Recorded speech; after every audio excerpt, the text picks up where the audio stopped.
Alors les enfants qui êtes là, est-ce que vous faites des bêtises?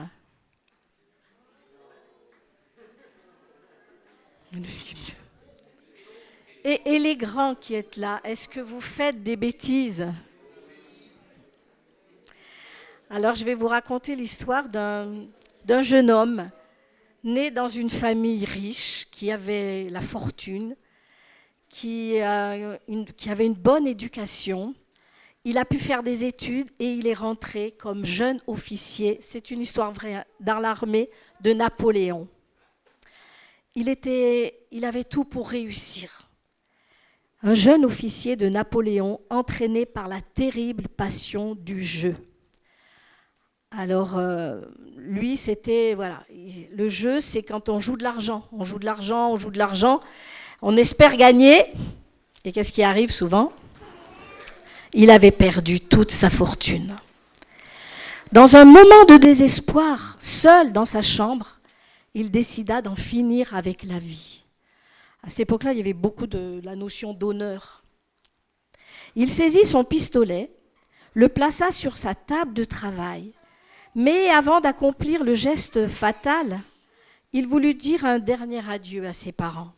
Il écrivit « J'étais jeune et riche. J'avais un brillant avenir devant moi, mais j'ai gâché ma vie. » Vous voyez le vase brisé dont on parlait? « J'ai joui de la vie, j'ai tout perdu, ma fortune et mon honneur. Je suis écrasé par une lourde dette. Ah, si je pouvais la payer, je me reprendrais à espérer. Mais qui paiera ma dette? » À ce moment, accablé de lassitude, il appuya sa tête sur son bras et s'endormit. Peu après, l'empereur, ne voyant pas venir son officier avec lequel il avait rendez-vous, frappa à sa porte. N'obtenant pas de réponse, il entra, vit le jeune homme endormi, le pistolet, la feuille de papier. Pressentant un drame, il lut ces quelques lignes écrites d'une main tremblante. « Qui paiera ma dette ?» Saisi d'une profonde sympathie, Napoléon traça d'une main ferme ces deux mots. « Moi, l'empereur. » C'est beau, hein? On a peine à imaginer la joie du jeune officier lisant à son réveil les paroles libératrices. Si nous feuilletons les pages de notre passé, que d'erreurs, de fautes ou seulement de tâches inachevées. À certaines heures de fatigue, elles sont un écrasant fardeau. Dieu peut-il tout pardonner? C'est bien ce que pensait et disait Simon le pharisien devant une femme pleurant aux pieds de Jésus. S'il la connaissait, il saurait à quel point elle est coupable. Mais Jésus, qui savait tout du passé de cette femme, lui a annoncé le pardon et l'a fait entrer dans une vie nouvelle. Qui pourra payer ma dette, disons-nous? Moi, dit Jésus. Moi qui suis mort pour tes fautes et ressuscité pour que tu sois justifié. Il va recoller les morceaux avec de l'or, comme l'a dit Yann. Et maintenant, ce nouveau vase, il va servir à la gloire de Dieu. Tout ce qui a pu briser, qu'est-ce qui a brisé nos vies? C'est le mensonge, c'est la tricherie, c'est le vol, c'est l'impureté, l'immoralité sexuelle, toutes ces choses, le jeu, tout ce que nous avons pu faire et qui nous a brisé notre cœur, notre âme. Et le Seigneur va recoller les morceaux. Ça va bien avec l'histoire de Yann, le verset de Yann. Il va mettre de l'or. Et vous avez entendu, il devient plus précieux après qu'avant. Mais ce vase précieux ne va pas resservir à faire les mêmes choses qu'on faisait avant. On va honorer, vous pensez que ce jeune officier, qu'est-ce qu'il a eu envie de faire? Il a honoré son empereur. Il lui a consacré sa vie, son honneur. Faisons la même chose pour notre Dieu, qui est bien plus grand que l'empereur Napoléon, qui a payé, qui a sacrifié. On a chanté l'agneau. Je lisais quelque chose ce matin. Dès avant la création du monde, l'agneau avait été désigné. Et quand Abraham dit « Dieu pourvoira pour l'agneau le sacrifice », C'est une parole prophétique. Et quand Jean-Baptiste voit arriver Jésus, il dit, voici l'agneau de Dieu. Comment savait-il? Dieu lui avait révélé que le sacrifice était là. L'agneau de Dieu était là. Jésus, qui dans son amour nous a tant donné, sachant devenir ces vases qui l'honorent, que nos vies soient pures, belles pour Jésus.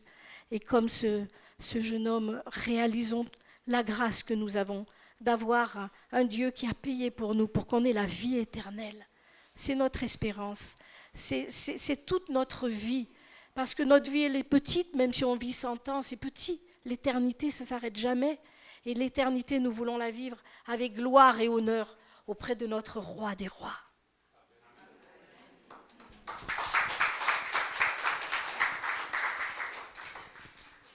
Merci Marie-Hélène pour cette introduction. On réfléchissait un petit peu aux choses ensemble et voyez comment le Seigneur conduit les choses, puisque finalement mon message va dans ce sens aussi ce matin. Et je vais vous parler un petit peu de la repentance, un tout petit peu, parce qu'il y a plusieurs sujets qui l'ont bien abordé, et surtout de la sanctification. On va voir ensemble l'importance de ces choses dans lesquelles le Seigneur veut nous entraîner. Un premier verset pour introduire ce message qui est Jean 16, le verset 8 à 11, et qui nous parle du Saint-Esprit, de la venue du Saint-Esprit. Quand le Saint-Esprit sera venu, il convaincra le monde de péché, de justice et de jugement. De péché, parce qu'il ne croit pas en moi. En fait, le péché, c'est de ne pas croire en Jésus, de ne pas assez croire en Jésus, de ne pas dépendre de Jésus, parce que croire, c'est dépendre de lui. C'est lui livrer sa vie tout entier.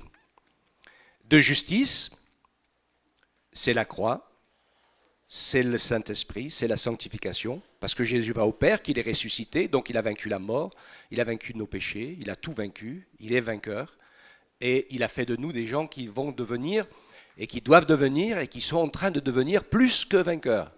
Vous savez ce que c'est quand on dit que quelqu'un est plus que vainqueur? C'est que quelqu'un d'autre a combattu à ta place, il a remporté la victoire, et c'est toi qui as la coupe. Alléluia.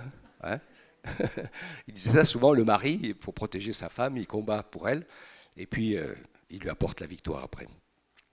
Et donc, et le jugement, parce que le prince de ce monde est déjà jugé. Un deuxième verset sur lequel je m'arrêterai plus au cours de ce partage avec vous, c'est Hébreux 12, 14, qui nous dit « Recherchez la paix avec tous et la sanctification sans laquelle personne ne verra le Seigneur. Amen. » Alors, Yann, tu nous en veux pas, hein, on va rester sur les petits morceaux de vase. Okay. Alors, je ne sais pas si tu l'as effacé de l'ordi, mais à la limite, tu peux juste le remettre une fois s'il n'est pas perdu trop loin. En le retrouvant, c'était le verset. C'est le verset qui mérite un encouragement pour nous, parce que sinon, il y en a qui vont se trouver découragés. Je pense que vous avez vu et réalisé ensemble que toutes choses sont toutes devenues nouvelles. Il y a des choses, c'est peut-être encore un peu compliqué. Ça ne l'est pas encore. Alors il faut savoir que dans le texte original, c'est pas comme le français qui est écrit au passé, au présent, au futur. La plupart du temps, le titre de la conjugaison du Nouveau Testament, c'est ce que j'appelle l'éternel présent. C'est au présent. Donc la vraie bonne traduction, c'est toutes choses sont les choses passées sont en train de devenir nouvelles. Ça va, hein? Elles sont en train de devenir nouvelles. Et donc, c'est important d'avoir cette notion d'un travail. Et je vais vraiment me servir de ton vase, parce que la réalité, finalement, je m'imagine le travail de ces gens. Et je sais qu'il faut reconstituer morceau après morceau. Que certains, ils viennent plusieurs à la fois, qu'à la fin, ils vont presque tous à la fois. C'est un travail important. Et vous vous rappelez, dimanche, on parlait du fruit de l'esprit. Le fruit de l'esprit qui est un ensemble. Donc c'est tout un travail qui se fait pour lequel il faut du temps. Alors, nous avons vu, et je m'arrêterai un tout petit peu sur l'importance, bien sûr, de la repentance, qui est croire en Jésus et croire Jésus. Les deux vont ensemble. J'ai parlé avec quelqu'un cette semaine par rapport à la préparation au baptême qui n'est pas tout à fait prêt. Je lui ai dit, mais quand on se fait baptiser pour Jésus, on ne change pas de religion. C'est comme le mariage, le baptême. C'est l'entrée dans l'alliance avec Jésus. C'est se préparer, c'est devenir sa fiancée pour devenir sa future épouse. Donc ce n'est pas une religion, c'est une alliance, une association où nous associons notre vie à la sienne. Et donc évidemment, à partir de ce moment-là, eh bien, nous avons besoin de croire ce qu'il dit, de croire sa parole et de baser notre foi sur sa parole. Après, il nous parle de la paix avec tous. Donc l'amour envers son prochain et l'amour fraternel. On va s'arrêter là-dessus. Et puis, le principe de la sanctification qui est un principe de repentance assidue dans notre marche chrétienne. Alors, pour le mot repentance, vous savez qu'il est partout dans les Écritures. C'est le regret, les moments, et le mot repentance, il est général au début de la foi, c'est-à-dire qu'on prend conscience qu'on marchait, on était le chef de notre propre vie. Et c'était nous qui décidions et qui commandions tout.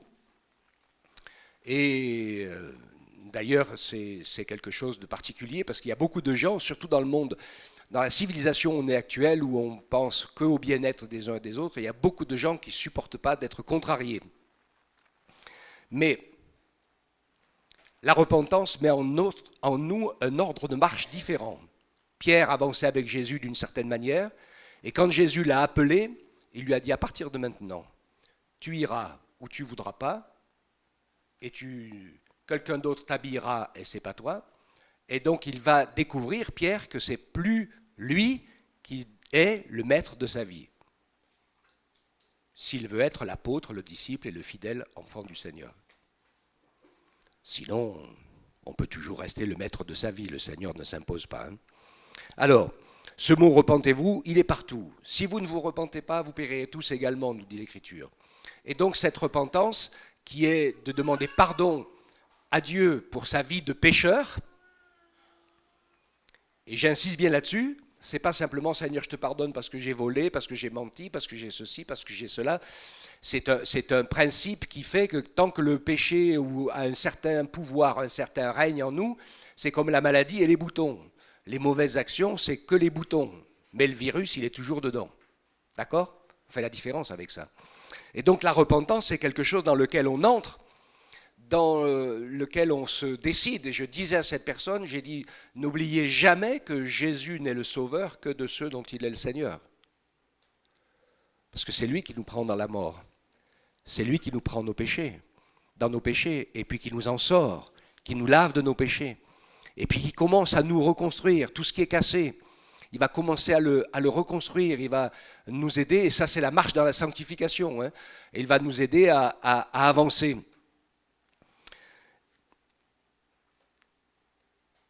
Qu'est-ce que dit l'apôtre Paul ?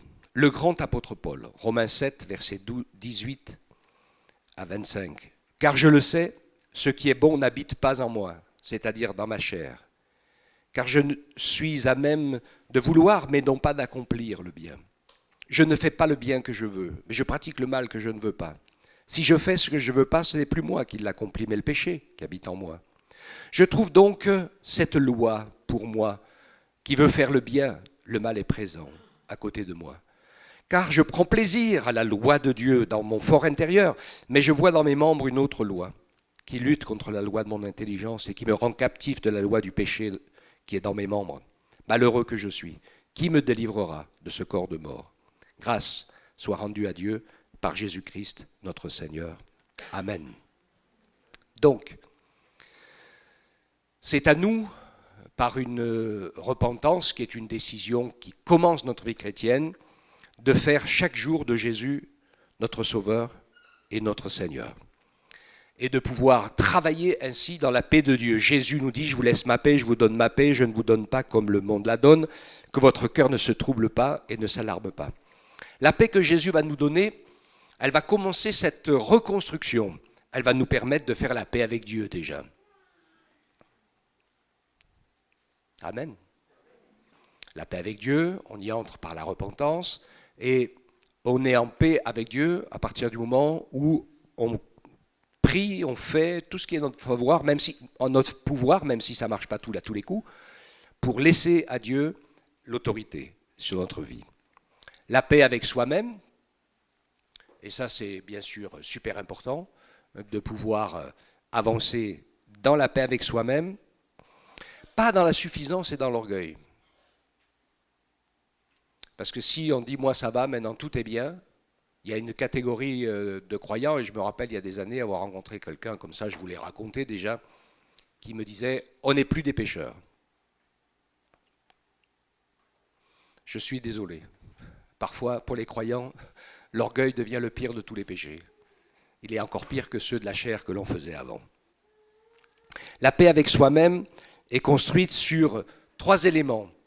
Une position humble, une position dépendante en étant toujours conscient de qui on est, et puis une position de foi en sachant que du moment que je ne lâche pas la main de Jésus, il ne me la lâchera jamais non plus. Même si parfois il arrive que certains, et on ne va pas les juger, mettent presque toute une vie pour arriver à régler certains problèmes. Mais ils s'accrochent. Ils ne se laissent prendre, ils ne se laissent pas prendre par cette position que certains ont pris, que la Bible appelle dans l'Apocalypse très facilement la position des Nicolaïtes, et ceux qui disent, de toute façon, même si j'arrive pas, c'est pas grave, c'est pas un problème, tout ça va très bien, puisque Jésus est mort sur la croix, donc il efface tous nos péchés. Je voudrais dire que pour entrer au ciel, il faut être entré dans le principe de la soumission à Dieu et aux uns et aux autres. Et puis nous allons parler, bien sûr, de la paix avec notre prochain. Jean 13, 34 et 35 dit « Je vous donne un commandement nouveau. Aimez-vous les uns les autres, comme je vous ai aimé. Vous aussi aimez-vous les uns les autres. À ceux-ci, tous connaîtront que vous êtes mes disciples si vous avez de l'amour les uns pour les autres. » Amen. C'est bien sûr un grand défi qui est fondamental, qui est essentiel. Quelles que soient les œuvres qu'on puisse accomplir les uns les autres, qu'elles soient grandes ou pas grandes, nous rappelons que c'est le Saint-Esprit qui les accomplit, que ce n'est pas nous. Mais notre devoir à nous, c'est de réussir à relever le défi de nous aimer les uns les autres. C'est la seule chose que le monde ne sait pas faire, ne peut pas faire, n'arrivera jamais à faire et qu'on ne peut pas faire sans l'aide du Saint-Esprit. Et Dieu veut nous y encourager. Et je vais terminer en prenant quelques instants en parlant de la sanctification, puisqu'il est dit l'amour les uns pour les autres dans les Hébreux et la sanctification sans laquelle personne ne verra le Seigneur. Alors je reviens à l'idée de ce vase où Dieu nous permet, veut que nous continuions à mettre de l'ordre dans notre vie et pendant notre vie tout entière. À plusieurs reprises dans les Écritures, il est question de s'examiner soi-même pour savoir si on est dans la foi, pour savoir si on est dans l'amour, pour savoir si on est dans la vérité.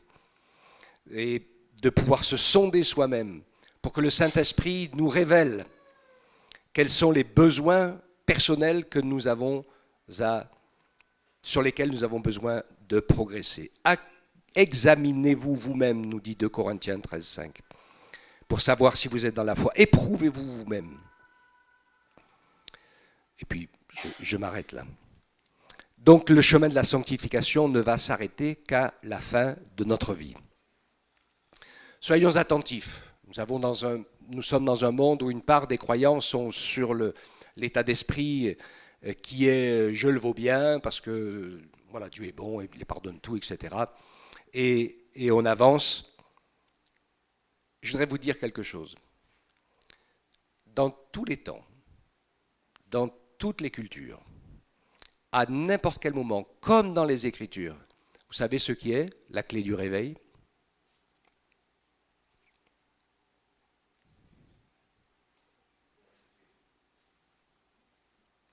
Quand un groupe de croyants se retrouve ensemble et se met à prier, à pleurer sur ses péchés, à confesser, et on en a des péchés, même si on est des super chrétiens, super spirituels. Il y a des gens qui sont dans la dépendance, les addictions, sur Internet, l'orgueil, les rivalités, l'esprit des Nicolaïtes, comme je le disais. Et tout un tas de choses, état de cœur, état d'esprit, qui se révèlent dans nos relations. C'est souvent nous que nous avons des relations, des problèmes dans nos relations. Jésus, il n'en avait jamais avec personne. Amen. Et c'est important pour nous de savoir que c'est une clé. Ce n'est pas parce que nous ferons une quantité incroyable de miracles que ce sera la preuve qu'on est avec Jésus. C'est la manifestation du fruit de l'esprit. Ne l'oublions jamais. Et lisez les livres. Il y en a des dizaines et des dizaines, de tous les réveils du monde. Même dans l'église où il y a eu un petit réveil il n'y a pas longtemps, là, en Amérique. Les gens se sont retrouvés et ils se sont mis à prier, à se repentir, à pleurer sur leurs péchés. Et le Saint-Esprit a commencé à agir. Il n'y a pas d'autre clé que celle-là. Ne l'oublions jamais. Le premier élément de l'entrée pour nous dans le royaume de Dieu et de sa découverte, c'est la repentance. Les deux autres éléments à mettre en pratique tout au long de notre vie chrétienne, c'est la paix avec tous et la sanctification. Ces trois éléments doivent être en action tout entière dans notre vie chrétienne, au présent, dans lequel le Seigneur doit nous entraîner. Arrêtons de voir ce qui ne marche pas chez les autres. Parce que si ça ne fonctionne pas bien dans ta vie, ce n'est pas parce que les autres ne sont pas des bons chrétiens, ce n'est pas parce que l'Église n'est pas bonne, c'est parce qu'il y a des choses qui ne vont pas dans ta foi, dans ta marche avec Dieu, dans ta consécration, dans ton service, dans ta sanctification.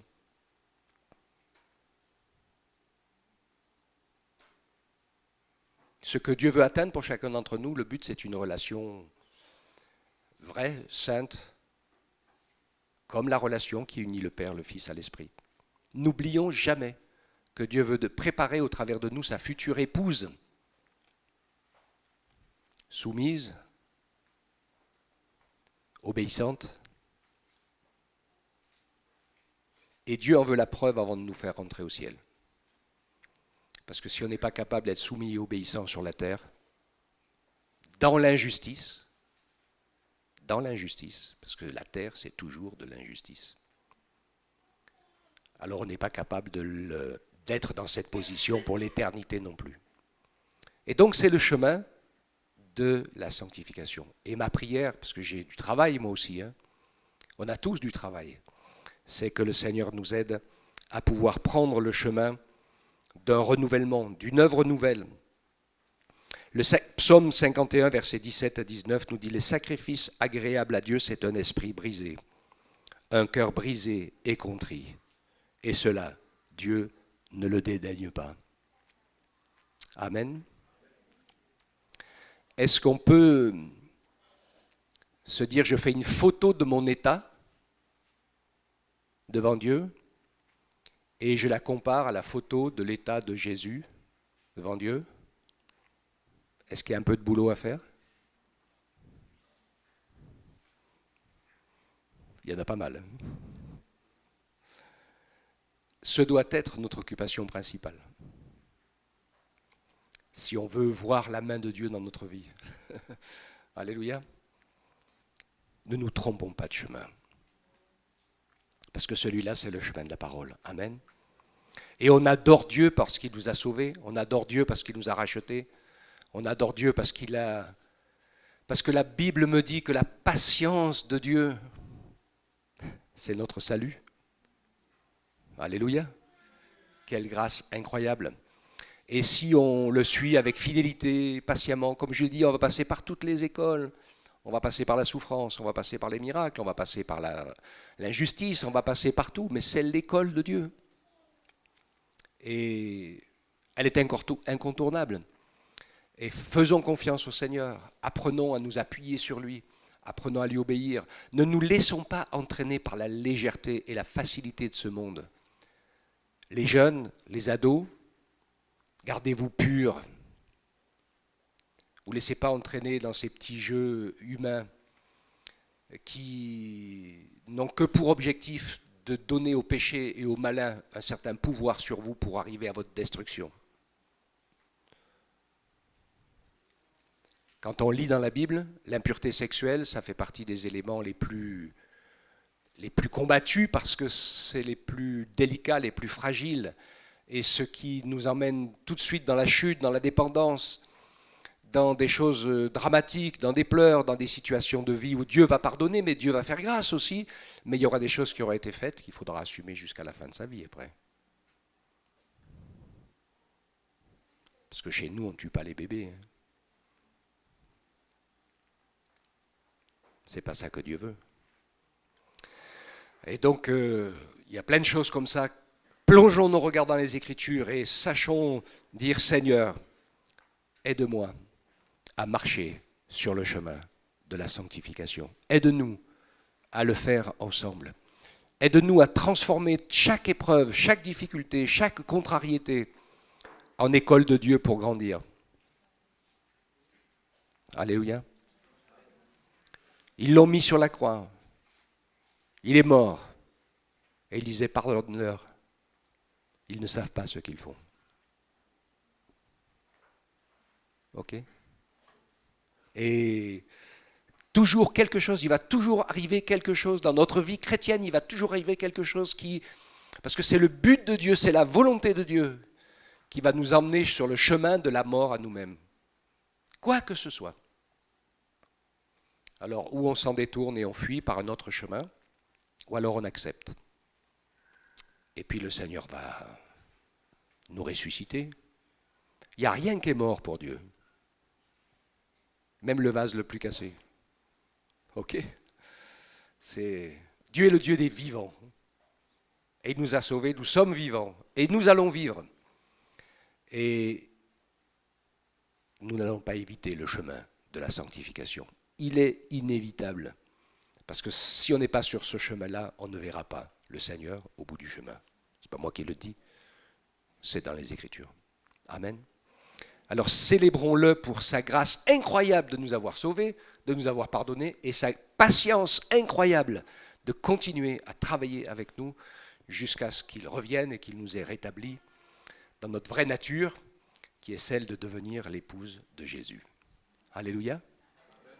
Béni soit le Seigneur. Et puis, regardez partout, étudiez un peu l'histoire de l'Église, dans tous les siècles, partout. Vous verrez, il n'y a que ce chemin-là qui permet à Dieu d'agir par son esprit et de nous reconstruire. Jésus ne peut sauver que ceux qui sont conscients d'être perdus, il ne peut guérir que ceux qui sont conscients d'être malades, et il ne peut remettre à l'endroit que ceux qui sont conscients que ça marche à l'envers. Amen. On prie le Seigneur, on le loue, on le célèbre ensemble. On te rend grâce, Seigneur. On te remercie pour ton amour incroyable.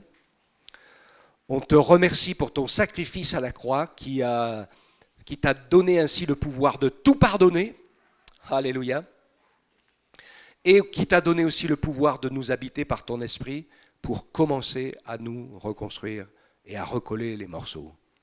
Seigneur Jésus, quelle grâce. Nous ne voulons pas nous retirer en arrière, mais nous voulons participer, Seigneur, même si ça fait mal, même si c'est douloureux, même s'il y a de la souffrance.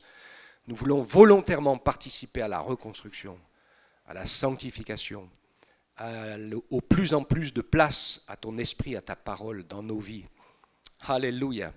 Et ce matin, en offrant ce culte, je voudrais essayer d'avoir un petit peu la dimension incroyable de ton amour pour nous. Ton amour au passé pour nous avoir sauvés, ton amour au présent pour être avec nous tous les jours, et ton amour pour tous les jours qui viennent pour nous transformer à ton image de gloire en gloire, avec et par le Seigneur l'Esprit. Que Dieu soit béni, que Dieu soit célébré et adoré.